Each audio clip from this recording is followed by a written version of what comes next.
The Archdiocese of Chicago is a vibrant and diverse faith community. We celebrate our faith through worship, evangelization, and reaching out to the needy. Welcome to Catholic Chicago.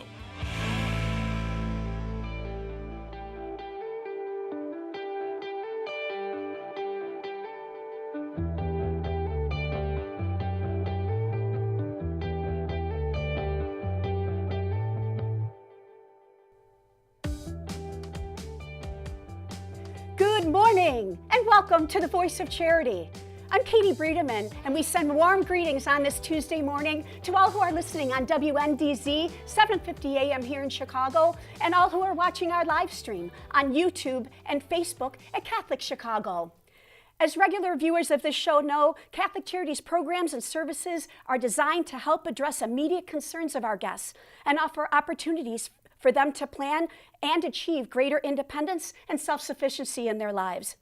The New Hope Apartments program is a great example of this, providing security deposits and rental support to people who are facing homelessness so they can stabilize their lives and then focus on improving other areas of their lives. New Hope really is a fabulous program, and joining me today to talk about the wonderful impact that it's making in homelessness prevention in Chicago and its suburbs are Camille Richardson, who is the director of the New Hope program in Chicago, and Deloise Crosby, who is the director of the New Hope program for all Suburban Cook County. Welcome, Camille and Deloise.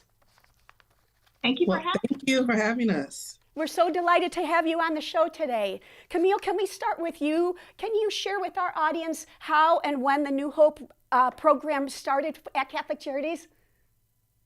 Absolutely. So New Hope Apartments started 37 years ago. Well, almost 37 years ago. It started in 1987. And one of the reasons that it started was because Suburban Cook County did not want to build shelters for those that were experiencing homelessness. So Catholic Charities collaborated with some of the parishes to assist some of the clients that were experiencing homelessness. And they decided to put them in different apartments to pay their rent, to furnish their homes. We later wrote a grant, collaborated with HUD, and the rest is history. What a great start to the program, keeping people integrated in the community instead of putting them in shelters. That's such a logical solution. Can you describe what are the main goals of the program? Well, some of the main goals of the program is to assist clients to become self-sufficient. We understand that they might have had a hiccup in their life, and we're here to motivate them, encourage them, to provide them as many resources that we possibly can, so they'll be in a better position than they were when they leave, before they came in here. They're going to be in a better position. So we try to give them a plethora of resources, tools, so they can become self-sufficient. Well, and I know oftentimes someone can become homeless overnight, right? They're on the verge of homelessness for a while, and then all of a sudden they find themselves in that situation. How quickly can Catholic Charities usually assist when they step in to help someone get established in a new home?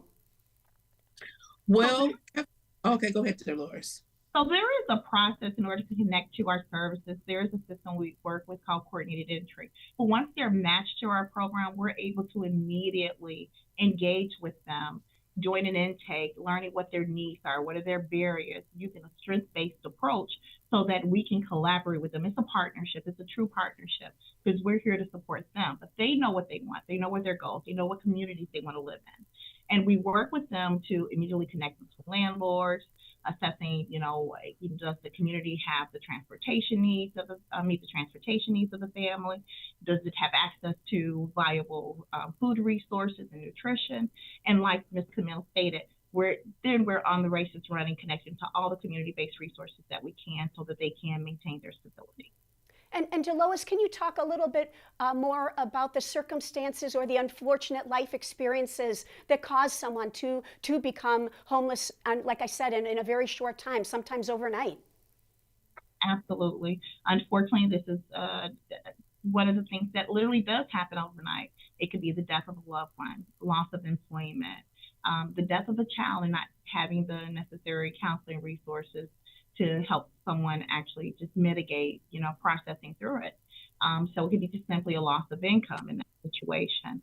Domestic violence, unfortunately, is one of the the main reasons we see for homelessness right now, as well as others. It could be poor, finance management, poor psychological management that leads to someone becoming homeless. So unfortunately, it's something that can happen to any of us. Yeah, and so Camille, the first goal is to establish a new home for someone. Can you talk a little bit about how you find apartments for our guests? Is it based on their requests or availability or both? It's basically a combination of both. When we have a client and we're trying to assist them with finding an apartment, we want them to be comfortable because we want them to be in the program successfully. So we try our best to try to accommodate them. We're trying to find an apartment on the side of town that they're comfortable with.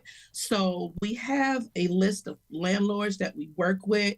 And if we have a unit in that area or the side of town that client feels comfortable with, we reach out to that landlord and see if they have any availability. We also make sure that we inspect that unit to make sure that unit is going to be safe for that client, to make sure that unit is going to be comfortable and it fits that client's family dynamics. Well, and you're also looking to make sure the appliances are working and that the heat is working in the winter and the air conditioning in the summer, right? Or ventilation, that some of those basics, I know those apartment checks are helpful in that regard too, right, Camille? Absolutely. We walk in there with the clients. We do a walkthrough ourselves because we want to minimize the times that the client calls us in with different complaints. So we want to make sure that everything is straight through the door. So heating, the appliances, the water, utilities, we want to make sure everything is up and running for that client so that client can focus on becoming self-sufficient and focus on other things that they failed to focus on while they were going through their period of homelessness.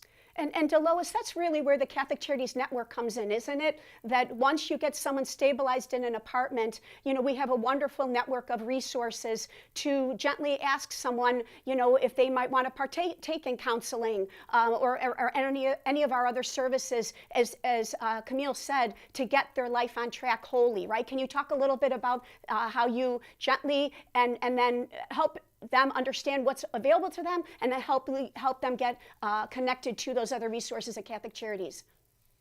Absolutely. So one of the things that we are blessed with as an agency is having a lot of services in-house and being able to tap into those services and connect people immediately.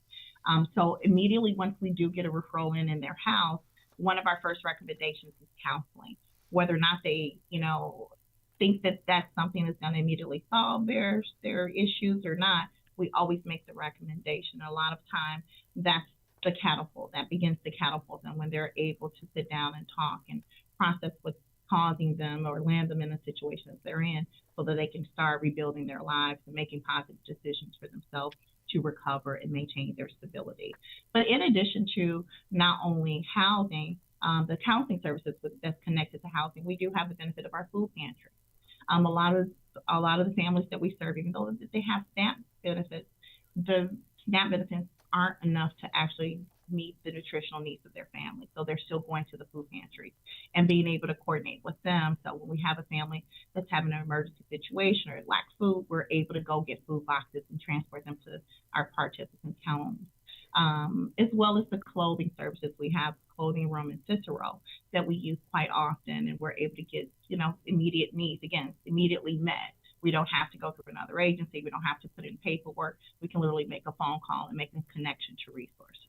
So it's a blessing to have all those services in-house. But we also champion our community partners, especially when it comes to mental health, because a lot of times not everyone is able to benefit from the hybrid method of counseling. They prefer to be in person. So we are able to champion those community-based resources as well and connect them to services within their community. So we're quite grateful to have the support that we have and have access to the resources that we have. But I'd also have to say that it takes two skilled people like you to know when to tap someone into the Catholic Charities resources versus seeking assistance from our outside partners. So I give both of you credit because I know you're both so experienced and skilled in what you do that you know when to use either, when to help ask around at the Catholic Charities Network and when to reach out to those community partners. Camille, can you also talk about how New Hope is the same and different from other Catholic Charities homelessness prevention programs? Well, some of the whole goal is to try to provide housing, but what makes New Hope different is because we strive to provide extensive case management services with our clients. We engage with them several times a month to see exactly where they're at, what type of progress they're making. We provide each of our clients with a job developer. So if searching for a job or lacking a job skills is something that they need, our job developer is here for them, to help them with creating a resume, tap into what they naturally like to do in life, because we all know the saying, if you find something that you really enjoy doing, it doesn't seem like work. So we offer that. Each client has their own job developer. Like Deloise said, we encourage our clients to participate in counseling services, and that's another thing that helps. They might not think initially that they need counseling or need a private therapist. But once they started, I get comments all the time, how much it has helped them navigate through life, how much it has helped them talk to someone that is neutral and non-biased. So those are some of the things that separate us from other home prevention programs. And those are very special, important differences that you mentioned. Deloise, one of the other community partners that we are all familiar with is the Furniture Bank. Can you talk about Catholic Charities' partnership with them and how they're instrumental in helping get these apartments up and going for our guests? Absolutely. Thank you for even mentioning them. The shout out to Chicago Furniture Bank. They're absolutely amazing. Even the process of doing the referral is such an ease, and it just alleviates so much frustration for the family. So having an apartment is wonderful, but if you don't have a bed to sleep on, you don't have a kitchen table to feed your children on, it makes things a little bit more difficult. A lot of folks are grateful to have the apartment, but being able to provide them with those basic furniture needs that families need to rebuild themselves is absolutely amazing. So the Chicago Furniture Bank has definitely been a blessing to our programs and the families that we serve. Again, they have the opportunity to show up there. They have the opportunity to pick out the furniture that they want. No one is telling them what they can select. They're able to go in and say, based on their family size, they're able to select the furniture that they need to rebuild their lives. So the Chicago Furniture Bank, again, has been absolutely amazing to our program. We're so grateful for their partnership and helping all of these folks rebuild their lives and in short order too, right? If they can turn around the purchase or the selection of the furniture and the delivery quite quickly, right, Deloise? Absolutely. Yeah. They'll even set up the beds for the family. Oh, that's wonderful. So alleviated another stress. A lot of the families that we serve are single female households, trying to manage children and put your house together, put a bed together. That's a stress. And feed them at the same time, oftentimes, so them coming in and giving that level of service with compassion, and respect to the families is amazing. So we're very grateful for that partnership. Well, we're so delighted to have you two ladies on the show today. We'd like to take a break here on The Voice of Charity. And when we return, we're going to continue our conversation about Catholic Charities' New Hope Apartments. Please stay tuned.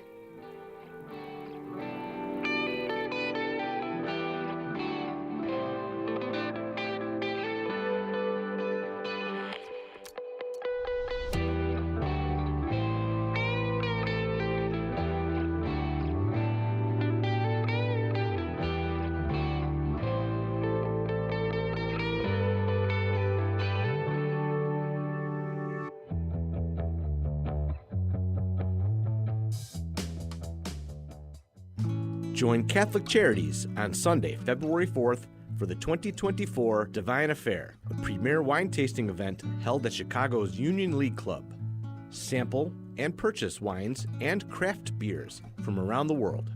Attend a wine appreciation or beer tasting seminar while you enjoy gourmet hors d'oeuvres and fabulous desserts. A fantastic silent auction and raffle are included as well. All proceeds benefit Catholic Charities programs and services that help anyone in need throughout Cook and Lake counties. To purchase Divine Affair tickets and learn about great sponsorship opportunities, visit CatholicCharities.net or call 847-226-5697.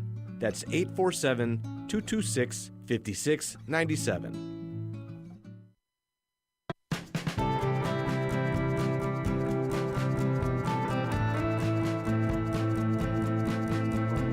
People always say, how can you spend your day with 3-year-olds? Seeing the changes that they go through and just the journey and how they grow, this is a very rewarding job.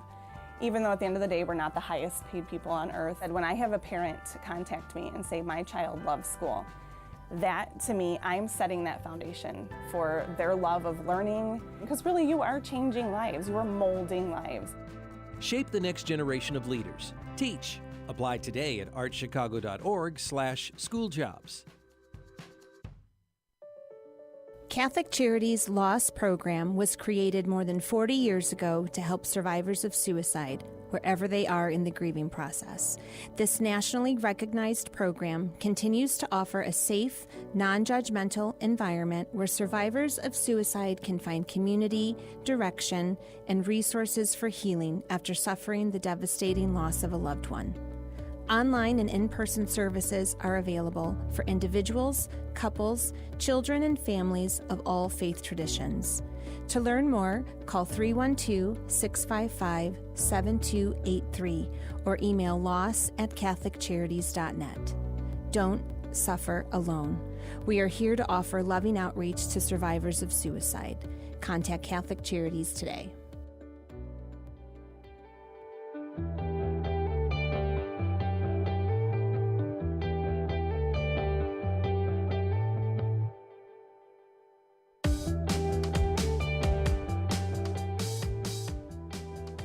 Welcome back to the Voice of Charity.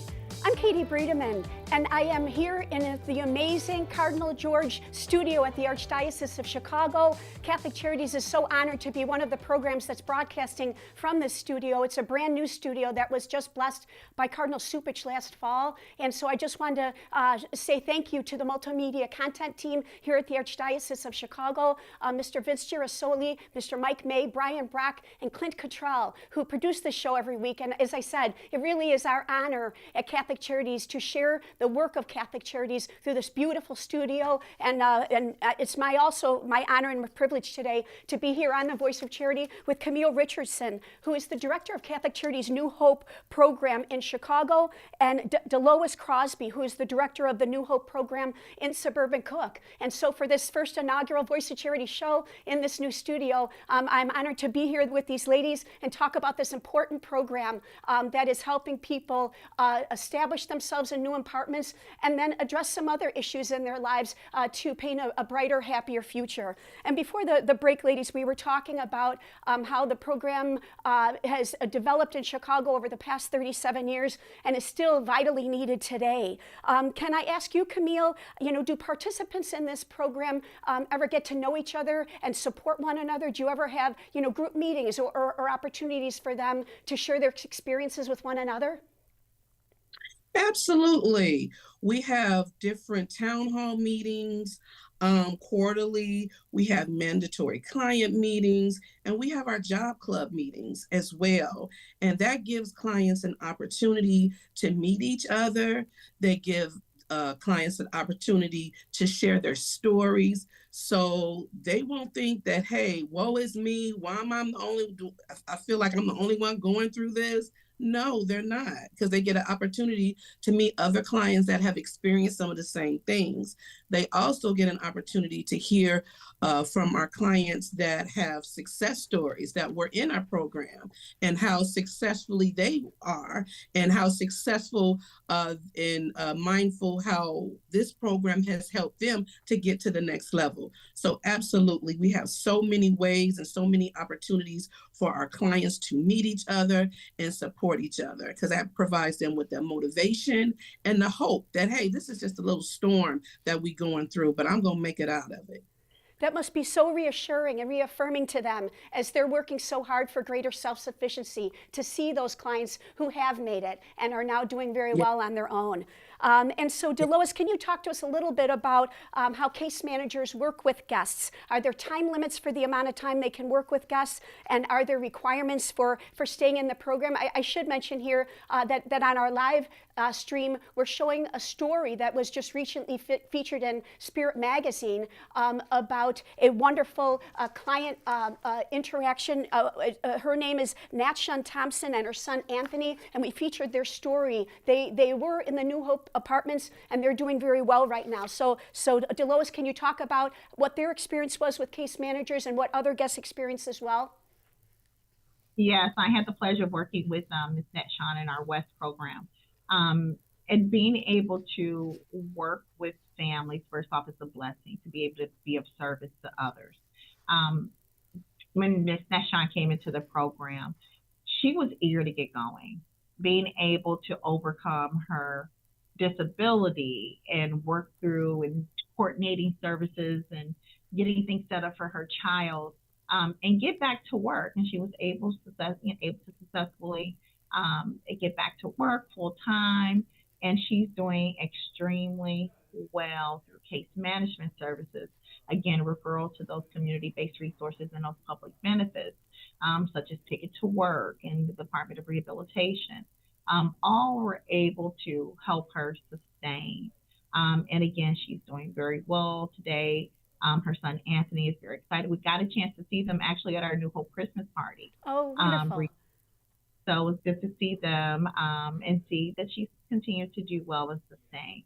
But it's, again, our case management services, and like Ms. Camille noted earlier, being able to provide that wraparound services, that intensive case management. It's not just here's some referrals, but it's the follow through with it, making sure they're able to connect to those community-based resources, and that they're also getting those check-ins to say, how are things going? Are things going like you anticipated? Is this still your goal? Do we need to change the goal?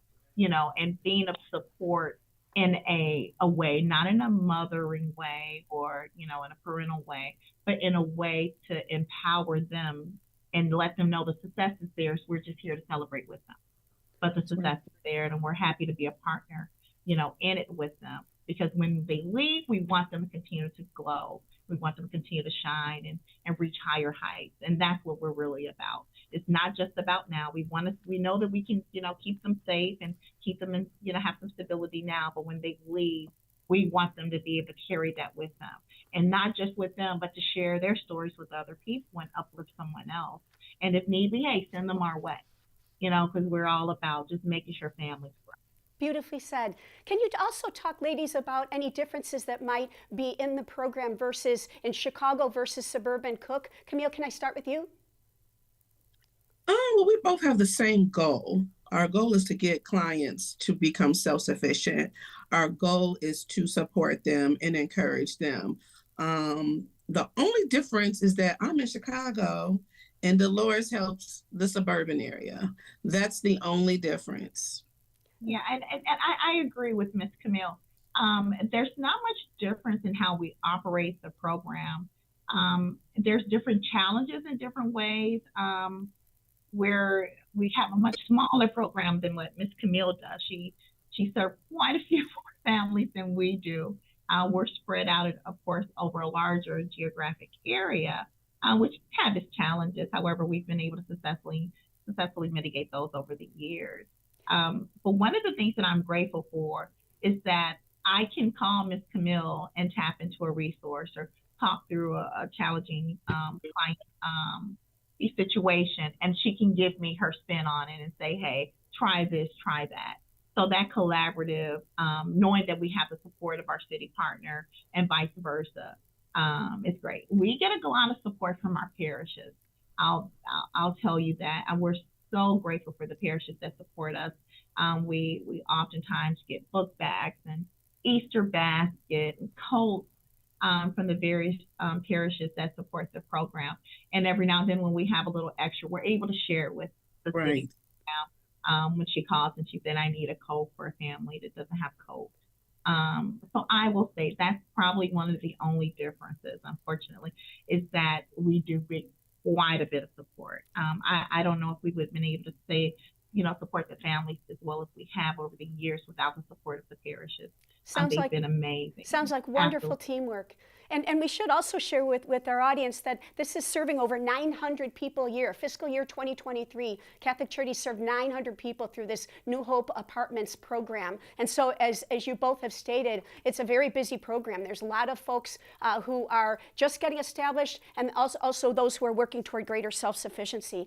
Before we run out of time, I know that Sharon Love, who is the main director of the program, has been with Catholic Charities for almost 30 years, and she's just a wonderful person. I wonder if she shared with you any advice or suggestions on how you two that have affected your work, as well. Camille, can I start with you?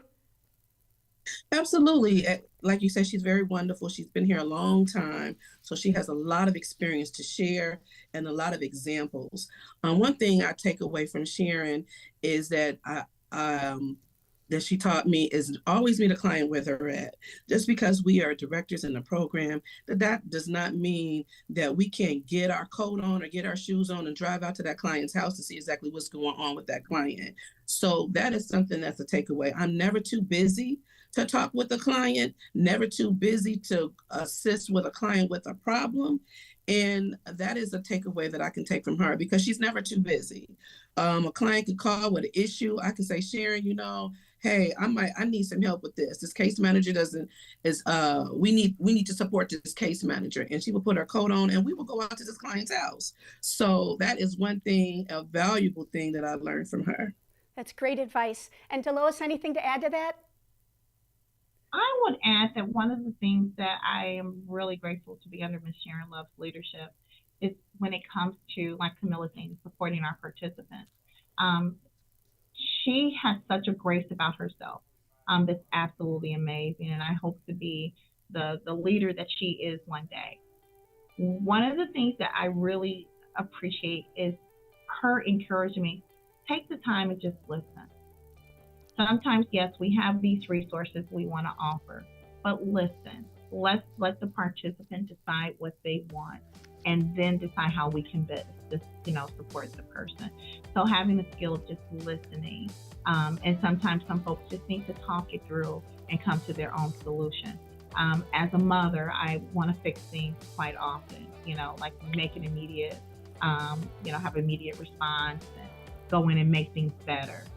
But being able to listen and support the clients in a real way where they're able to come to their own solutions. I for her encouraging me to use that skill more. Wonderful because it advice. definitely helps participants, Wonderful advice. Camille and Deloise, it really is incredibly inspiring to hear you talk about the New Hope Apartments and how they offer a safe home and much more to Chicagoans who are starting a new chapter in their lives. I can't help but think how much relief and joy you provide to the guests that you assist each day. Thank you so much for being on the show today, and I wish you continued success in the wonderful work that you do.